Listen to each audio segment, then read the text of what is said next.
I'm Greg Cunningham, and we're here at Honest Charlie Garage with our new favorite customer, Wes Kleiner.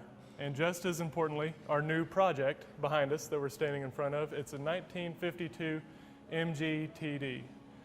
It's a car that's been with us for a couple of months, and unfortunately we haven't collected any video until now, but it only took us about 10 hours of labor to get to this point where we're at now. So I'd like to give an introduction of Wes and an overview about the project that we'll be completing here, most of it in-house. But Wes came to us. He's a local guy who knows Corky Coker and Coker Tire very well, and is really excited about having Honest Charlie Garage do a restoration for him. So Wes, why don't you go ahead and tell us a little bit about the car and how you found it. Well, I've always wanted a 52 MGTD. It's been at the top of my want list, wish list forever. I got to the point where it was time to go ahead and get one.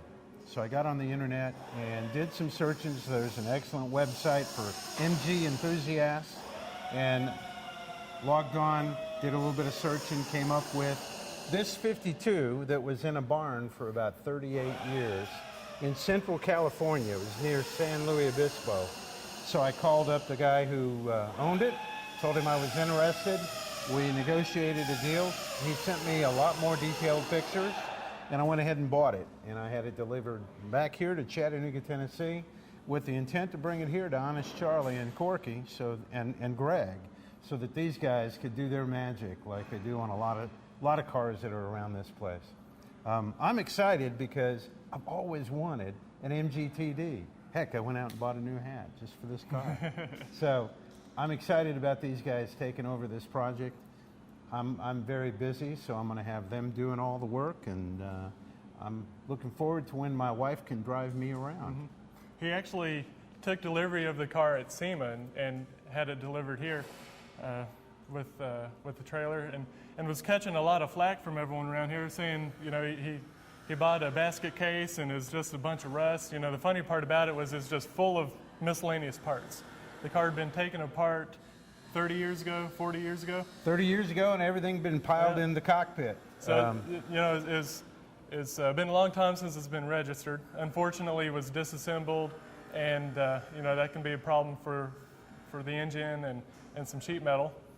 But actually, after we removed all the parts and boxes out of the car, we found out it's in really good shape. And it's actually going to be a pleasure to restore this car because it's mostly complete, and there's not a bunch of wood and metal work that needs to be done before we have it in the paint shop for paint prep. And that's a really important aspect of a restoration is you know, the structure and the sheet metal. So, you know, in my eyes, I think he bought a really good project car, and it's going to be a good first restoration for him. He's been around old cars and done some renovations on some, but this is his first restoration. So he's come to us, and you know, we have really good dialogue so far, interaction, and it's going to be a good project for him to learn on, and it's going to go pretty quickly on our end as well. I've done a couple. I mean, I had a TR6 when I was a lieutenant in the Army and rebuilt the engine and redid the electrical, but nothing to the extent this is needing. And I mean, truthfully, I just don't have the time now. So I'm glad I've got you guys to be able to just hand it over to and say, do your magic, guys. I want a nice car. Yeah. Well, so, we're looking forward to it. Yeah, we have a lot of experience in British sports cars and maintenance and lots of experience in the refinishing and mechanical aspect of it. So I think we'll be good. Looking forward to it. Likewise. Thank you. Thank you.